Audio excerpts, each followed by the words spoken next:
જૂનાગઢમાં જાહેરમાં મારામારીનો મામલો। ત્યારે જાહેરમાં મારામારી કરનાર શખ્સનું પોલીસે કર્યું રિકન્સ્ટ્રક્શન। ત્યારે માંગનાથ રોડ વિસ્તારમાં આ ઘટના બની હતી, જેમાં બાઇક પાર્ક કરવાના પ્રશ્ને વેપારી પર હુમલો કરવામાં આવ્યો હતો। ત્યારે મારામારીની આ ઘટનામાં બંને પક્ષોએ સામસામી ફરિયાદ નોંધાવી હતી। ત્યારે પોલીસે આદિલ ફયુમ નામના શખ્સની અટકાયત કરી હતી। ત્યારે આરોપીને બનાવના સ્થળે લઈ જઈ પોલીસ દ્વારા રિકન્સ્ટ્રક્શન કરવામાં આવ્યું છે। તો મહત્વના સમાચાર જૂનાગઢથી કહી શકાય। ત્યારે જૂનાગઢમાં જાહેરમાં મારામારીની ઘટના બની, જેમાં મારામારી કરનારા શખ્સનું પોલીસે રિકન્સ્ટ્રક્શન કર્યું છે। તો માંગનાથ રોડ વિસ્તારમાં મારામારીની ઘટના બની, જેમાં બાઇકને પાર્ક કરવાના પ્રશ્ને વેપારી પર હુમલો કરાયો હતો।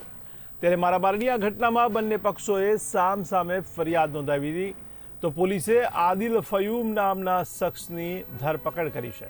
ત્યારે આરોપીને બનાવના સ્થળે લઈ જઈ પોલીસ દ્વારા રિકન્સ્ટ્રક્શન કરવામાં આવ્યું।